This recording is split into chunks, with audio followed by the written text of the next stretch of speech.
కేసీఆర్ ఫ్యామిలీని అరెస్టు చేసే దమ్ము కాంగ్రెస్ కు లేదన్నారు కేంద్ర మంత్రి బండి సంజయ్. 2-3 రోజులు హడావిడి చేసి వదిలేస్తారని ఆరోపించారు. కాంగ్రెస్ కొండను తవ్వి ఎలుకను పట్టుకోలేకపోతోందన్నారు.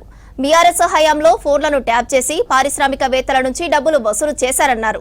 సిట్లోని అధికారులంతా నిజాయితీ పరులన్నారు. కానీ వారికి ప్రభుత్వం స్వేచ్ఛ ఇస్తేనే అరెస్టులు జరుగుతాయన్నారు బండి సంజయ్. కేసీఆర్ కొడుకును ఆయన ఫోన్ ట్యాప్ చేసినందుకు పిలిచిరా, ఆయన ఫోన్ ట్యాప్ జరిగినందుకు పిలిచిరా. దీని మీద రాష్ట్ర ప్రభుత్వము సిట్ అధికారులు స్పష్టం చేయాల్సిన అవసరం ఉంది.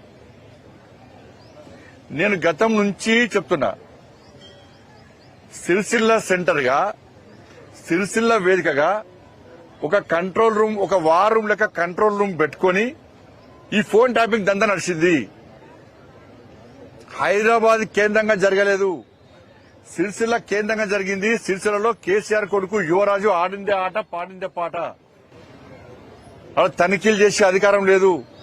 బ్రిటిష్ పాలనలా, ఆ నిజాం పాలనలా, ఒక రాజుల పాలనలా, జీ హుజూర్ అనేటువంటి పాలన ఏ విధంగా సాగిందో కేసీఆర్ కొడుకు పాలనలో సిరిసిల్లలో అదే విధంగా జరిగింది. నేను సిట్ ఏకముందే బీఆర్ఎస్ పార్టీ ప్రభుత్వం ఉన్నప్పుడే, ముఖ్యమంత్రిగా కేసీఆర్ ఉన్నప్పుడే, ముఖ్యమంత్రి కొడుకు మంత్రిగా ఉన్నప్పుడే ఈ విషయాన్ని స్పష్టం చేసిన. సిరిసిల్ల సెంటర్ గా జరిగింది అని చెప్పినా కూడా అధికారులు ప్రభుత్వం పట్టించుకునే పాపన పోలే. 100% వాస్తవం. మీరు ఇలా ఫోన్ ట్యాపింగ్ ద్వారా వేల కోట్ల రూపాయలు ట్రాన్సాక్షన్ జరిగినాయి. వేల కోట్ల రూపాయలు రియల్ ఎస్టేట్ వ్యాపారాన్ని వసూలు చేసిర్రు, ప్రముఖ వ్యాపారవేత్తల దగ్గర వసూలు చేసిర్రు. దొంగదందా చేసే రాజకీయ నాయకుడు చిట్టా తీసుకుని వాళ్ళ దగ్గర వసూలు చేసి కొత్త దొంగతందానికి తెరలేపిరు వీళ్ళు. సినిమా హీరోయిన్ల ఫోన్ ట్యాప్ చేసి కూడా ఏ విధంగా లబ్ధి పొందినరో అంత జగమెగిరిన సత్యం. ఏం అనుమానం లేదు దాంట్లో.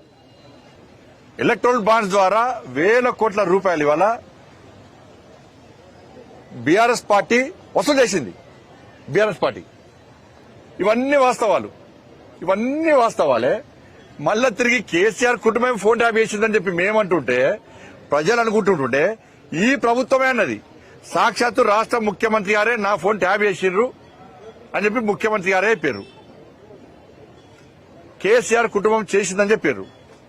జడ్జిల ఫోన్ కూడా ట్యాప్ చేశారు. జడ్జిల ఫోన్ కూడా ఇంత దారుణం జరిగితే మళ్ళీ దొంగలనే పిలిచి మీ ఫోన్ ట్యాప్ చేసిర్రు తెలుసా, ఈయన చేసిండు, ఆయన చేసిందే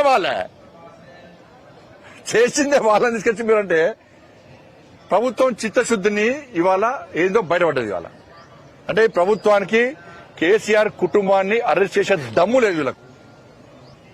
ఈ టైంపాస్ విచారణను ప్రజలు హర్షించారు.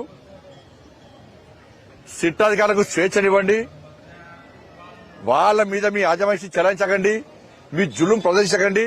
మంచి అధికారులు, సిట్ అధికారులు, వాళ్ళ బ్యాక్గ్రౌండ్ తెలుసుకున్న నేను అధికారుల విషయంలో వాళ్ళకు స్వేచ్ఛనివ్వండి.